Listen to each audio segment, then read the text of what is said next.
নমস্কার, আমি ইমতিয়াজ। আজ আমরা আধুনিক ভারতের 50টি এমসিকিউ আলোচনা করব, যেগুলো পরীক্ষার জন্য যথেষ্টভাবে গুরুত্বপূর্ণ।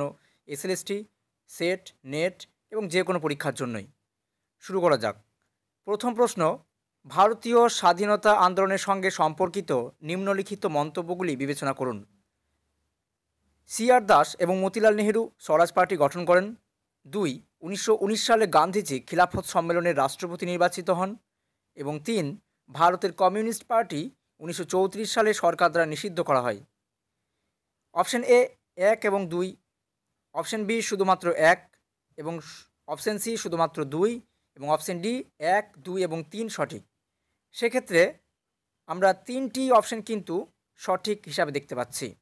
অর্থাৎ সি.আর. দাস, মতিলাল নেহেরু তারা 1923-এর জানুয়ারি মাসের তারা স্বরাজ পার্টি গঠন করছেন এবং যে খিলাফত সম্মেলন হয়েছিল সেখানে গান্ধীজিকে রাষ্ট্রপতি নির্বাচন করা হয়, প্রেসিডেন্ট করা হয়েছিল। এবং একইভাবে আমরা দেখছি কমিউনিস্ট পার্টি তার এমন কিছু কাজকর্মের জন্য তাকে সরকার থেকে নিষিদ্ধ করা হয়েছিল। পরবর্তী প্রশ্ন, এই ঘটনাগুলোর সঠিক ক্রোনোলজিক্যাল কী হবে? অর্থাৎ এই ধরনের প্রশ্নের সম্মুখীন হতে গেলে আমাদের প্রথমেই যেটা করতে হবে সেটা হচ্ছে ঘটনাগুলো সম্পর্কে আমাদের সঠিকভাবে জ্ঞান রাখতে হবে। গান্ধী ইরভিন প্যাক্ট, প্রথম রাউন্ড টেবিল সম্মেলন, তৃতীয় সাইমন কমিশন এবং চতুর্থ পুনা প্যাক্ট। এক্ষেত্রে আমাদের ক্রোনোলজিক্যালভাবে সাজাতে হবে। তাহলে সেক্ষেত্রে উত্তর কী হবে আপনারা করুন। এক্ষেত্রে উত্তর যেটি হবে সেটা হচ্ছে আমরা দেখছি উত্তর, অর্থাৎ সেক্ষেত্রে বি 3, 2, 1, 4। অর্থাৎ আমরা যদি দেখি তাহলে 3 সাইমন কমিশন সর্বপ্রথম আসবে, তারপর 2 প্রথম রাউন্ড টেবিল সম্মেলন যেটা 1930 সালে হয়েছিল, তারপর 1 গান্ধী ইরভিন প্যাক্ট এবং সর্বশেষে আসছে কি পুনা প্যাক্ট। পরবর্তী প্রশ্ন, নিম্নলিখিত জোড়াগুলোর মধ্যে কোনটি সঠিকভাবে মিলিত নয়? সেক্ষেত্রে আমরা দেখব সিমলা সম্মেলন, এটি 1945-এ হয়েছিল। কংগ্রেস সোশ্যালিস্ট পার্টি 1938 সাল, সর্দার ভগৎ সিংয়ের মৃত্যুদণ্ড 1931 সাল, পূর্ণ স্বরাজ রেজলিউশন 1929 সাল। এক্ষেত্রে আমাদের উত্তর কংগ্রেস সোশ্যালিস্ট পার্টি গঠন 1938, এটি কিন্তু সঠিক নয়, এটা কিন্তু ভুল। বাকি 3টি কিন্তু আমাদের জন্য সঠিক। পরবর্তী যেটা আমাদের প্রশ্ন, নিম্নলিখিতদের মধ্যে কে মহাত্মা গান্ধী রাজনৈতিক গুরু ছিলেন? কাকে মহাত্মা গান্ধী পলিটিক্যাল গুরু হিসাবে চিহ্নিত করেছেন বা মেনে নিয়েছেন? গোপাল কৃষ্ণ গোখলে, ফিরোজ শাহ মেহতা, বাল গঙ্গাধর তিলক, দাদাভাই নৌরোজি। এক্ষেত্রে উত্তর এ গোপাল কৃষ্ণ গোখলে। পরবর্তী প্রশ্ন, নিম্নলিখিত ঘটনাগুলোর কোনটি ক্রোনোলজিক্যাল ক্রমে রয়েছে? অর্থাৎ কোনটি সঠিক ক্রমে রয়েছে আমাদের সাজাতে হবে। Option A the civil disobedience movement, the cabinet missions plan, the Cripps mission. তাহলে এই ঘটনাগুলি কখন হচ্ছে এই বিষয়টা আমাদেরকে প্রথমেই কিন্তু জানতে হবে যে কোনটার পর কোনটি আসছে। সেক্ষেত্রে আমাদের যেটি উত্তর হওয়া উচিত সেটি হচ্ছে অপশন, আমাদের উত্তর হবে যে সি, অর্থাৎ প্রথমেই আসছে দ্য সিভিল ডিসঅবিডিয়েন্স মুভমেন্ট যেটি 1930 থেকে শুরু হচ্ছে, দ্য ক্রিপস মিশন, তারপর আমরা দেখছি 1942-এর দিকে সেই মিশন, এবং তারপর হচ্ছে কি ক্যাবিনেট মিশন। পরবর্তী আমাদের প্রশ্ন, মহাত্মা গান্ধী কোনটির জন্য ডু আর ডাই আন্দোলন শুরু করেছিলেন? এক্ষেত্রে এটা আমাদের কম বেশি সবারই জানা, কুইট ইন্ডিয়া মুভমেন্ট যেটি হয়েছিল 1942-এর দিকে ভারত ছাড় আন্দোলন নামে পরিচিত, নন কোঅপারেশন মুভমেন্ট যেটি হয়েছিল অসহযোগ আন্দোলন 1920-22-এর দিকে, এবং সিভিল ডিসঅবিডিয়েন্স মুভমেন্ট যেটি হয়েছিল 1930 থেকে 1932-33 পর্যন্ত, এবং খেদা সত্যাগ্রহ। এক্ষেত্রে আমাদের উত্তর হবে কুইট ইন্ডিয়া মুভমেন্ট, অর্থাৎ ভারত ছাড়ো আন্দোলন। পরবর্তী প্রশ্ন, মহাত্মা গান্ধী কর্তৃক প্রথম কৃষক আন্দোলন কোথায় শুরু হয়েছিল? প্রথম কোথায় তিনি কৃষক আন্দোলন শুরু করলেন? এক্ষেত্রে উত্তর option A Wardha, option B Champaran, option C Dandi এবং অপশন ডি বারদৌলি। অর্থাৎ উত্তর হবে আমাদের অপশন বি চম্পারণ। পরবর্তী প্রশ্ন, নিম্নলিখিতদের মধ্যে কে স্বরাজ পার্টির প্রতিষ্ঠাতা ছিলেন? নরেন্দ্রদেব, সি.আর. দাস, রাজেন্দ্র প্রসাদ নাকি বল্লভভাই প্যাটেল? এক্ষেত্রে আমাদের উত্তর হবে অপশন বি সি.আর. দাস, অর্থাৎ চিত্তরঞ্জন দাস। পরবর্তী প্রশ্ন, নিম্নলিখিত জাতীয় নেতাদের মধ্যে কে ভারতীয় জাতীয় সেনাবাহিনীর সৈনিকদের বিচারের মামলায় প্রতিরক্ষায় অংশ নেননি? অর্থাৎ অংশ নেননির উপর আমাদের জোর দিতে হবে। অর্থাৎ 3 জন অংশ নিয়েছিলেন, 1 জন নেননি, তিনি কে? Option A Jawaharlal Nehru, option B C Rajagopalachari, option C Bhulabhai Desai এবং অপশন ডি তেজ বাহাদুর সপ্রু। এক্ষেত্রে আমাদের উত্তর হবে অপশন বি সি রাজাগোপালাচারী। পরবর্তী প্রশ্ন, স্বাধীনতা সংগ্রামে অরুণা আসফ আলী কোনটির জন্য গুরুত্বপূর্ণ ভূমিকা পালন করেছিলেন? Option A Khilafat movement, B civil disobedience movement, option C quit India movement, option D Bardoli Satyagraha. এক্ষেত্রে আমাদের উত্তর হবে, সাধারণত আমরা দেখব যে মহিলা নেতৃত্ব হিসাবে অরুণা আসফ আলীকে আমরা সাধারণত পেয়ে থাকি কুইট ইন্ডিয়া মুভমেন্টের জন্য। পরবর্তী আমাদের প্রশ্ন, সিভিল ডিসঅবিডিয়েন্স মুভমেন্ট শুরুর সময় ভারতের গভর্নর জেনারেল কে ছিলেন? আমরা প্রথমেই বলেছিলাম যে গভর্নর জেনারেল এবং ভাইসরয় বিষয়টি আমাদের একটু ভালো করে পড়ে রাখতে হবে। এই জায়গা ভীষণভাবে কিন্তু আমাদের জন্য পরীক্ষার জন্য গুরুত্বপূর্ণ। তাই দেখছি সিভিল ডিসঅবিডিয়েন্স মুভমেন্ট যখন হচ্ছে তখন গভর্নর জেনারেল যিনি ছিলেন তিনি কে? Option A lord Wavell, option B lord Irwin, option C lord Reading এবং ডি চেমসফোর্ড। সেক্ষেত্রে আমাদের উত্তর হবে অপশন বি লর্ড ইরভিন। পরবর্তী আমাদের প্রশ্ন, ডান্ডি মার্চ কোন আন্দোলন শুরু করেছিল? এক্ষেত্রে আমাদের উত্তর হবে নন কোঅপারেশন, কুইট ইন্ডিয়া, নাকি সিভিল ডিসঅবিডিয়েন্স, নাকি স্বদেশী মুভমেন্ট। এক্ষেত্রে আমরা দেখব 1930 দিকে হচ্ছে, তাই সেটা সিভিল ডিসঅবিডিয়েন্স মুভমেন্ট অর্থাৎ আইন অমান্য আন্দোলন। পরবর্তী প্রশ্ন, কমিউনাল অ্যাওয়ার্ডের ভিত্তিতে 1932 সালে যে পৃথক নির্বাচনে পরামর্শ দিয়েছিলেন কে? উইনস্টন চার্চিল, লর্ড লিনলিথগো, নাকি র্যামসে ম্যাকডোনাল্ড, নাকি লর্ড ইরভিন। এক্ষেত্রে উত্তর অপশন সি র্যামসে ম্যাকডোনাল্ড। পরবর্তী প্রশ্ন, নিম্নলিখিত কোন স্লোগানটি সুভাষচন্দ্র বসুর সঙ্গে যুক্ত ছিল? ইনকলাব জিন্দাবাদ, বন্দে মাতরম, জয় হিন্দ, নাকি জয় জওয়ান জয় কিষান। এক্ষেত্রে ইনকলাব জিন্দাবাদ আমরা জানি যে এটি সাধারণত ভগৎ সিংয়ের সঙ্গে যুক্ত ছিল এবং পরবর্তী যে স্লোগান বন্দে মাতরম সেটা আমরা একটা আওয়াজ আমরা মোটামুটি আনন্দমঠ থেকে পেয়েছিলাম। বঙ্কিমচন্দ্র চট্টোপাধ্যায়ের পর থেকে কিন্তু এই আওয়াজ ধ্বনিত হচ্ছিল, বিভিন্ন সময়কালে বিপ্লবীরা দিচ্ছিলেন। এবং পরবর্তী যেটা স্লোগান জয় হিন্দ, এই স্লোগানটি সাধারণত সুভাষচন্দ্র বসুর সঙ্গে যুক্ত কিন্তু ছিল। পরবর্তী আমাদের প্রশ্ন, নিচের মধ্যে কে হিন্দ স্বরাজ বইটির লেখক? মহাদেব গোবিন্দ রানাডে, মহাত্মা গান্ধী, গোপালকৃষ্ণ গোখলে, নাকি বাল গঙ্গাধর তিলক।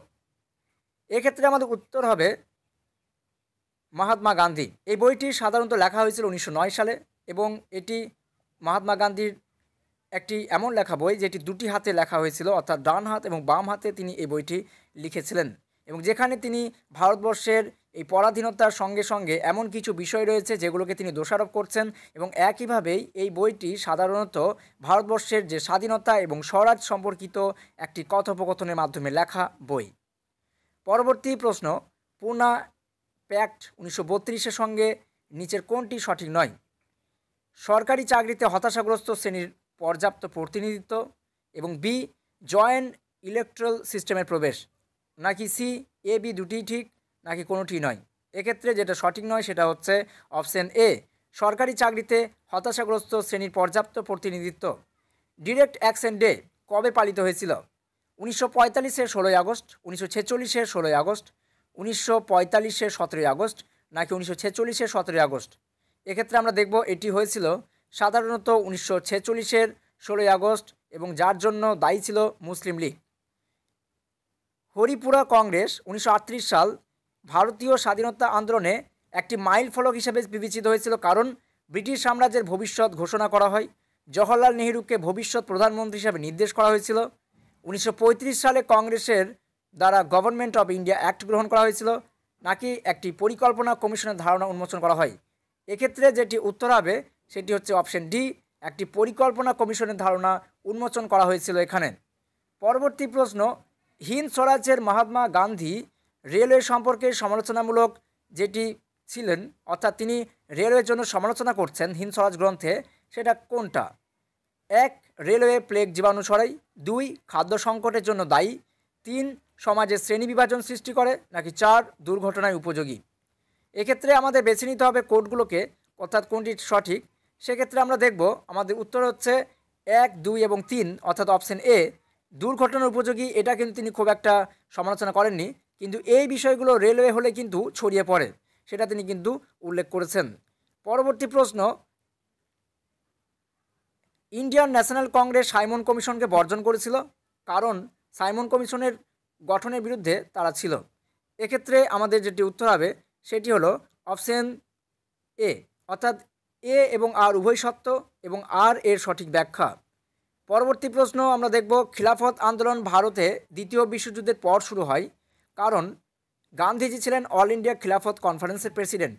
এক্ষেত্রে আমরা দেখব আমাদের এটা কিন্তু মিথ্যা এবং আর কিন্তু সত্য। সেক্ষেত্রে আমাদের উত্তর হবে অপশন সি। পরবর্তী প্রশ্ন, 1916 সালের বিখ্যাত লখনৌ চুক্তি স্বাক্ষরিত হয়েছিল কাদের মধ্যে? সাধারণত এটি হয়েছিল কংগ্রেসের সঙ্গে মুসলিম লীগ, তাই সেক্ষেত্রে কংগ্রেস থেকে আমরা দেখতে পাচ্ছি বাল গঙ্গাধর তিলককে এবং মুসলিম লীগ থেকে দেখতে পাচ্ছি মোহাম্মদ আলী জিন্নাহকে, তাই সেটি অপশন বি উত্তর হয়ে যাবে। পরবর্তী আমাদের প্রশ্ন, ভারতের স্বাধীনতা আন্দোলনে কোনটি সবচেয়ে গুরুত্বপূর্ণ ছিল? All India States Peoples Conference, Hindustan Republican Socialist Association, নাকি কমিউনিস্ট পার্টি অফ ইন্ডিয়া, নাকি কংগ্রেস সোশ্যালিস্ট পার্টি?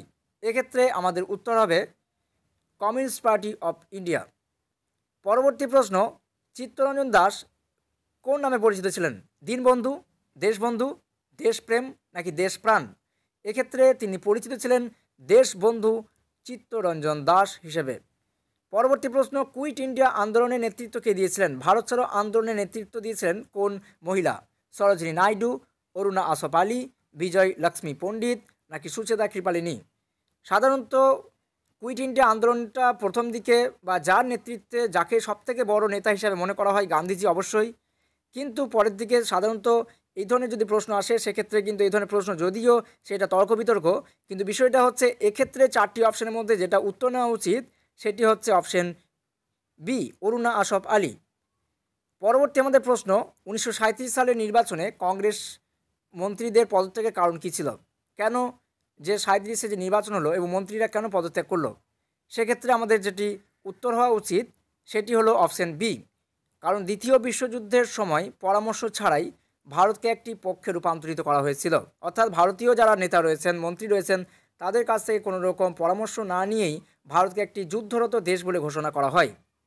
পরবর্তী আমাদের প্রশ্ন, ভারতীয় ন্যাশনাল কংগ্রেসের মহিলা প্রেসিডেন্ট কে ছিলেন? এক্ষেত্রে আমাদের উত্তর হবে অ্যানি বেসান্ত। পরবর্তী আমাদের প্রশ্ন, র্যামসে ম্যাকডোনাল্ডের কমিউনাল অ্যাওয়ার্ড কি প্রদান করা হয়েছিল? অর্থাৎ এখানে কি বলা হয়? মুসলিমদের জন্য কমিউনাল প্রতিনিধিত্ব, রাজকুমারদের জন্য পৃথক বাজেট, নাকি দরিদ্র শ্রেণীর জন্য পৃথক ভোটার তালিকা, নাকি শিখদের নির্বাচন প্রতিনিধিত্ব? এক্ষেত্রে বলা হয়েছিল মুসলিমদের জন্য কমিউনাল প্রতিনিধিত্ব। পরবর্তী প্রশ্ন, নিম্নলিখিতের মধ্যে কে grand old man of India নামে পরিচিত ছিলেন? জ্যোতিবা ফুলে, দাদাভাই নৌরোজি, চিত্তরঞ্জন দাস, নাকি অরবিন্দ ঘোষ? এক্ষেত্রে আমাদের উত্তর হবে দাদাভাই নৌরোজি। পরবর্তী আমাদের প্রশ্ন, নিম্নলিখিতের মধ্যে কোনটি ক্রোনোলজিক্যাল ক্রমে সঠিক রয়েছে?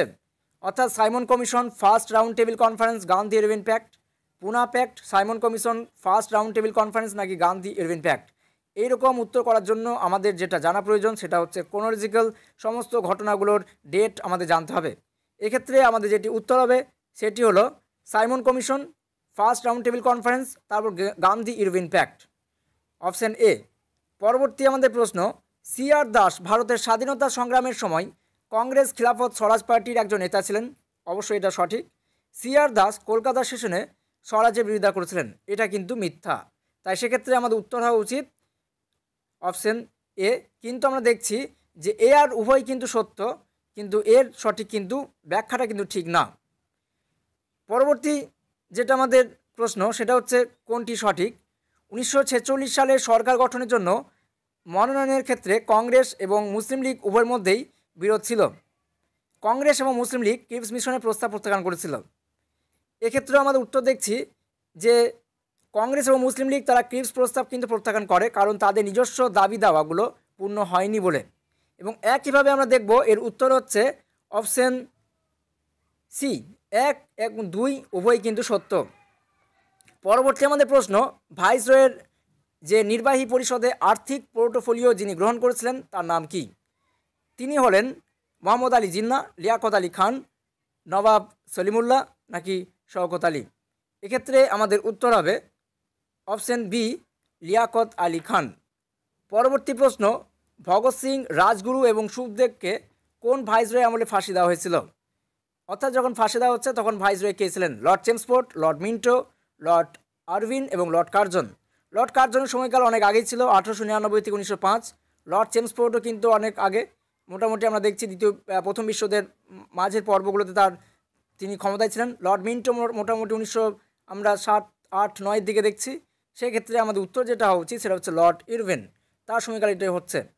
পরবর্তী প্রশ্ন, ভারতের স্বাধীনতা সংগ্রামে কোনটি সবচেয়ে প্রথম ঘটেছে?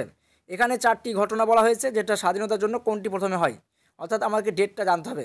গান্ধী ইরভিন প্যাক্ট, নাকি কংগ্রেস ত্রিপুরী সেশন, নাকি কংগ্রেস গয়া সেশন, নাকি সাইমন কমিশন? সেক্ষেত্রে প্রথম যেটা উত্তর হওয়া উচিত আমাদের অপশান সি, কংগ্রেসের গয়া সেশন, যেটা 1922-এর দিকে হচ্ছে। সাইমন কমিশন 1927-এর দিকে হচ্ছে। এবং আমরা এই ধরনের প্রশ্নগুলো করার জন্য আমাদের ডেটগুলো জানা প্রয়োজন।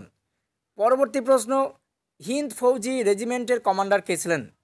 এক্ষেত্রে আমাদের উত্তর হবে option A, Lakshmi Sehgal, B, Ann Market, C, Annie Besant, D, Usha Mehta. এক্ষেত্রে উত্তর হবে লক্ষ্মী সেহগাল। পরবর্তী প্রশ্ন, কে খিলাফত কনফারেন্সে 1919 সালের নভেম্বরে রাষ্ট্রপতি নির্বাচিত হয়েছিলেন?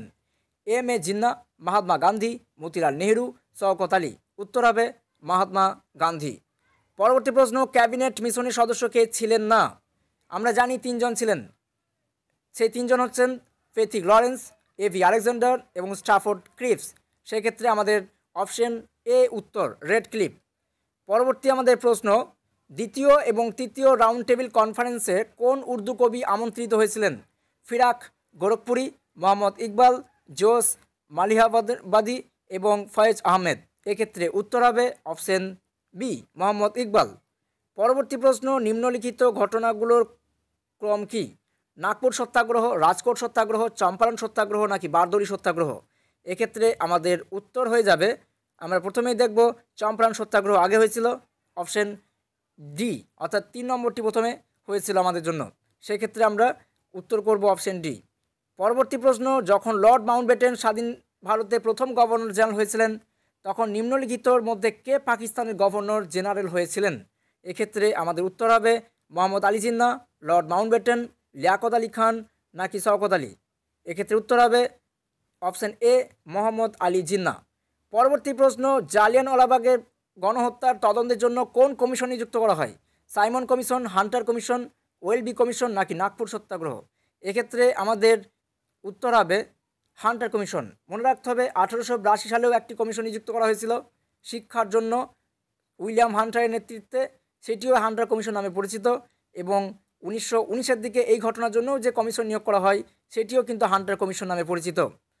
পরবর্তী আমাদের প্রশ্ন, 1947 সালের 26শে অক্টোবর একটি গুরুত্বপূর্ণ তারিখ ভারত ইতিহাসে, কারণ এ, মহারাজা হরি সিংয়ের ভারতভক্তির স্বাক্ষর, বি, সিন্ধু সঙ্গে যুদ্ধবিরতি, নাকি সি, 1 এবং 2 দুটি ঘটনায় ঘটছে, নাকি কোনোটিই নয়?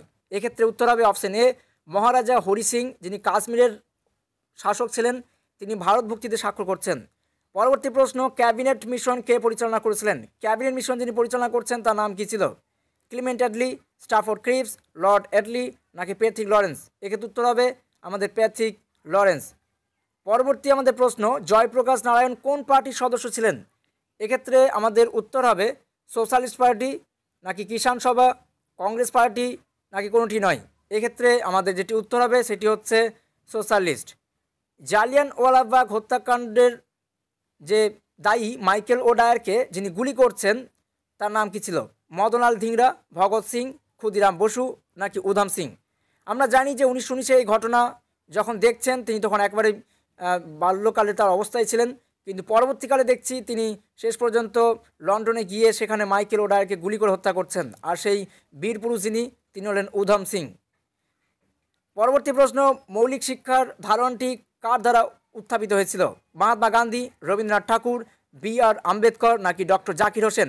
এক্ষেত্রে আমাদের যেটি উত্তর হবে তিনি হলেন Mahatma Gandhi.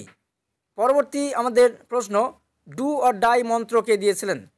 C V Raman, J C Bose, P C Ray, নাকি Mahatma Gandhi? Do or die মন্ত্রটি সাধারণত আমরা দেখছি 1942-এর ভারত ছাড়ো আন্দোলনের সঙ্গে যুক্ত, এবং এটি দেওয়া হয়েছিল মূলত মহাত্মা গান্ধী দ্বারা।